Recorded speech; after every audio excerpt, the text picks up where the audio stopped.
The last thing I'm going to cover, a very, very quick flip through other tax saving ideas that are very, very easy to set up, and then I promise you I will stop. First thing is to look at the nursery voucher scheme. Now, nursery voucher scheme is going to be phased out from sometime next year, autumn 2015, I think. And it's going to be replaced with a new government scheme where you can get 20% contribution from government on childcare costs. But it'll only be available to those people who aren't receiving any kind of tax credit, which may actually be much worse than the current scheme, because if you can get tax credits up to quite high rates of salary. So the nursery voucher scheme, as it is at the moment, might be a much better option. And bear in mind, from next autumn, you won't actually be able to get involved in a nursery voucher scheme anymore. So if this is going to be better, or if you're not going to be able to benefit from the government scheme next year, you need to get into one of these quickly. These are the savings per annum, per employee, if you're in this scheme and if you joined pre-2011 when the rules changed.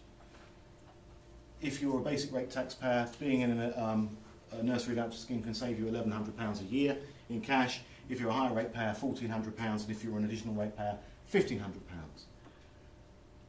If you only got into the scheme after 2011, those savings are reduced for higher and additional rate payers down to £714 and £646. If anybody doesn't know what I'm talking about, this is a scheme whereby the company contracts with a provider of childcare up to £55 a week, rather than you having to pay it out of taxed money.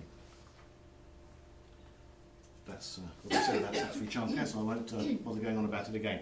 Long service awards as well. If somebody's been in your business more than 20 years, you can give them a gift worth £50 for every year of service.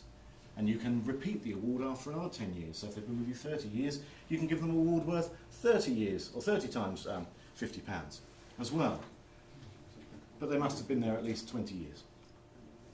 Staff suggestions, my favourite bit of legislation. Anybody not seen me talk about this before? I'm sorry if you have, but it is my favourite. Because if somebody makes a suggestion, you can give them an award for that suggestion. But it must relate to your activities, well, quite obviously. It must be a suggestion that the employee couldn't reasonably have been expected to make, and it can't be made at a meeting specially convened for the purposes of proposing suggestions. So whatever you do, don't propose such a meeting is held. But after that, you can give somebody the lower of £5,000, 50% of the expected first year savings, and 10% of the expected first 10-year savings. Now I would say that the presence of the word expected means that this is some kind of prospectively applied test. You're not looking at things with the benefit of hindsight and saying, how much did we save after 10 years? How much did we save after 1 year? You're saying, what do we expect to save? So as long as our expectations are reasonably high, that might be the lower number, mightn't it? I mean, I think you're going to have to be sensible about it. If somebody says, oh, why don't we wash up the teaspoons less often? And you say, well, that's a brilliant idea. I think that's going to save us millions. Here's £5,000. I don't think you're really going to get away with that on the next PAYE visit. But if there's something sensible that they say, then there may be scope here. You can give an encouragement award, in all cases, up to £25, no matter how stupid the suggestion is. So somebody says, why don't we put jam on the carpet? You could say, no, I don't think we'll do that, but here's £25, thank you for playing.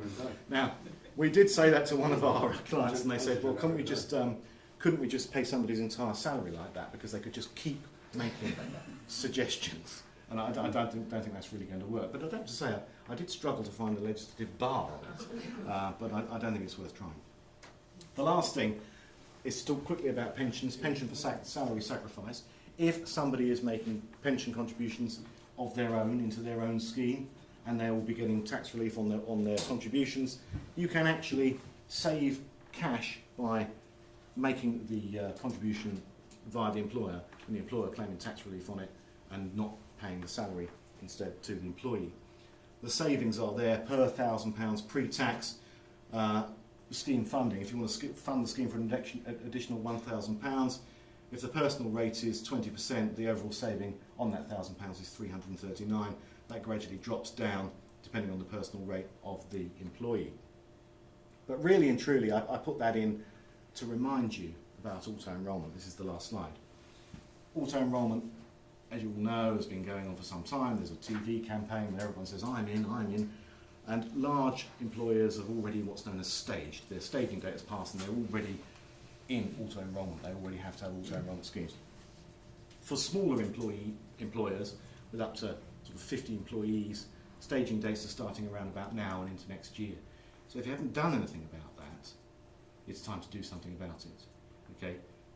Barnes has a sort of partner organisation, Generation Financial Services, who we are using to help us with auto-enrolment needs of our clients. So if anybody wants to talk to us about that, please do so.